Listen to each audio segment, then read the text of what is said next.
Hei, bună, sunt eu, vecina ta și m-am întors în bucătărie pentru că m-am cam plictisit de studiu și o să las sufrageria pentru o altă eră.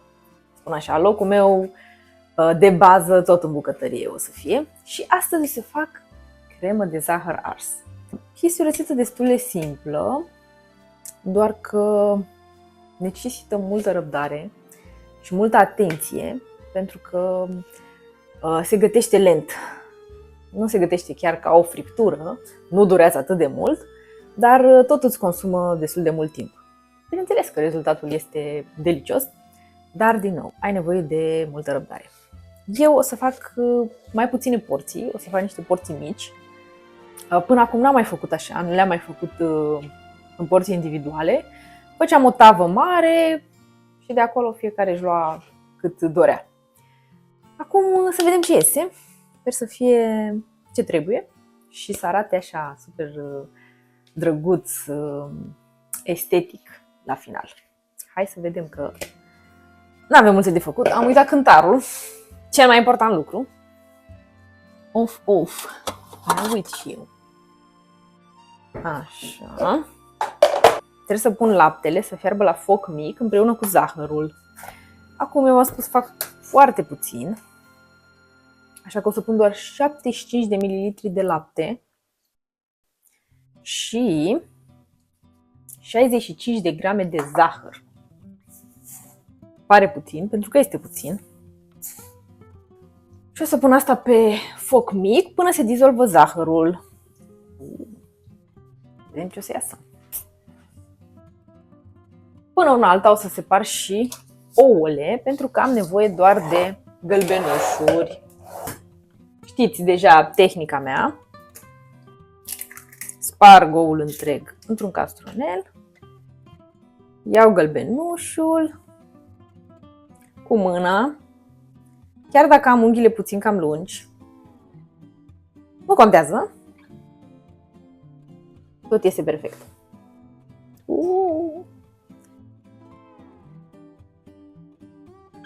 Ok, gata. Primul și îmi trebuie 3. Acum, important este să punem separat albușurile, pentru că vom sparge următorul ou și dacă acesta se sparge, e păcat să amestecăm gălbenușul cu albușul ăsta pe care putem să-l folosim la o bezea, de exemplu. Ultimul, dar nu cel din urmă.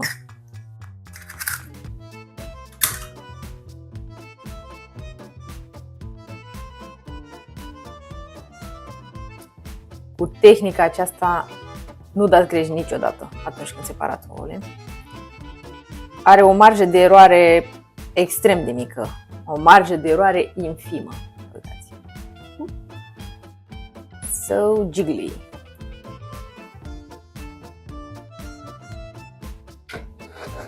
Și avem 3 ouă separate perfect.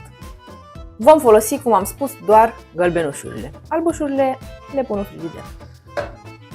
Și acum mai am de adăugat doar 250 de ml smântână de gătit. Eu folosesc pe aceasta, e foarte bună, deosebită, bun. Dacă făceam o cantitate mai mare, trebuia să folosesc 500 de ml. Ok, amestecăm puțin. Cu asta o să mergem în partea cealaltă, o să adăugăm în lapte, ușor, cât să nu gătim ouăle, cea mai importantă lecție, o știți deja. Și apoi dăm totul la cuptor la 130-140 de grade pentru o oră și 10 minute. Mai verificăm cuptorul și important este să punem, vă arăt imediat, punem formele într-o tavă destul de adâncă și o să turnăm apă aici în tavă, cam până pe la jumătate. O să văd. O să pun până pe la jumătate prima dată și după aceea, dacă mai trebuie, mai adaug pe parcurs. Cât timp sunt în cuptor, se mai poate adăuga apă, nu e nicio problemă. Doar să fiți foarte atenți să nu sece apa. Asta e cel mai important. Și la final de tot, după ce se răcește, îi facem puțină crustă de zahăr deasupra și cam asta este, să fie deosebit.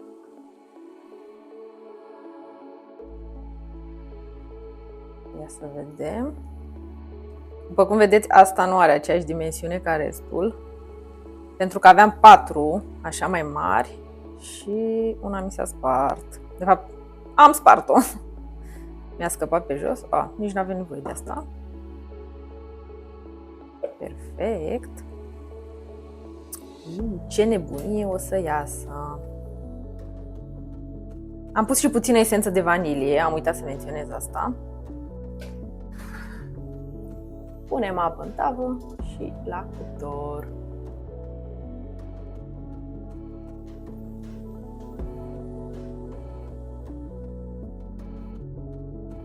M-am întors și am aici un măr pe care vreau să-l feliez. Am văzut o idee foarte drăguță și o să-l folosesc pentru decor. Sper să-mi iasă. În timp ce se formează caramelul, este pe foc, am pus pe foc 15 ml de apă și 50 de grame de zahăr. Bun. Asta este un instrument ok când vrea. Când vrea, este un instrument periculos. Cum vedeți? Până la urmă își face treaba, dar se putea și mai bine. Bun. Wow, chiar sunt subțirele.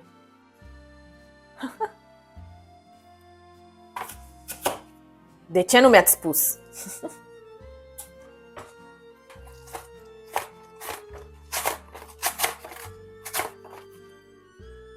Ia uitați ce bule drăguțe. Ia uitați. O să aștept să se închidă la culoare, bineînțeles, ca să fie un caramel perfect. Și aici, deci nu a făcut nimic, ia uitați cum se desprinde. Este extraordinar ce se întâmplă aici.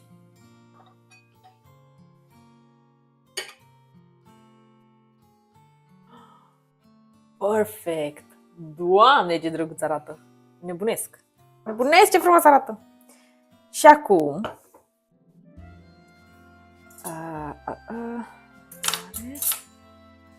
Da. Yes. Nu știu dacă v-ați dat seama. Voiam să fac și ceva super estetic. Încă nu-i gata caramelul. Ok.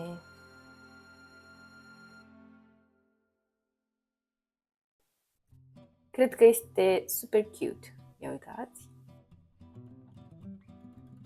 Wow. Și când o să pun caramelul, s-a terminat. Imediat să pun.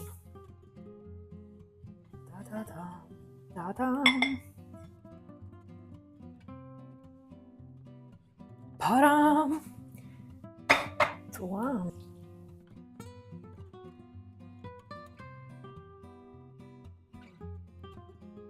Da, nu știu dacă trebuia să facă în asemenea hal, dar... My God! Și am ajuns la final. Miros delicios. Deci am aici varianta cu mere verzi și varianta simplă. Doamne, arată așa drăguț. Se putea să arate și mai bine caramelul ăsta, dar să facem un test. Taste test sau sound test, ia.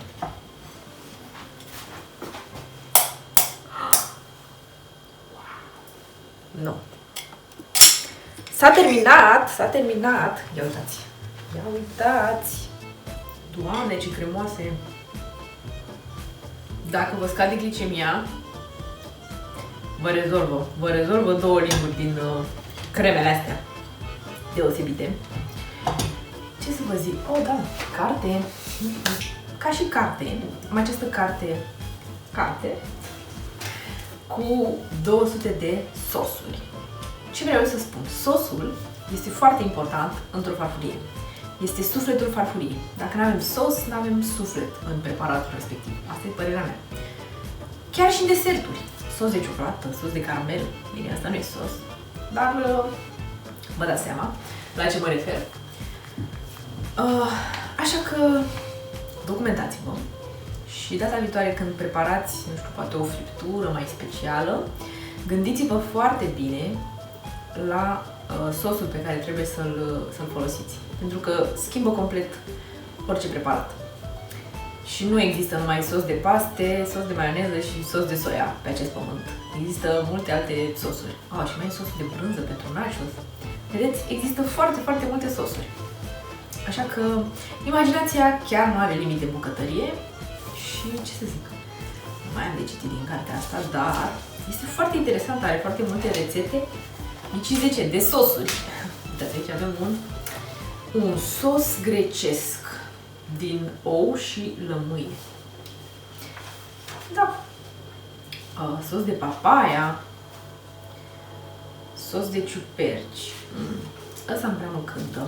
Gustul de ciuperci mi se pare destul de greu de combinat cu alte arome, astfel încât să iasă ceva deosebit. Dar asta e altă poveste.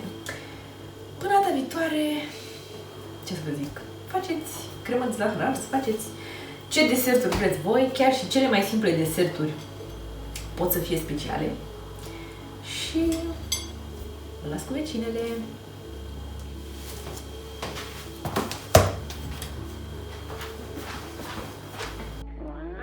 Vecinele!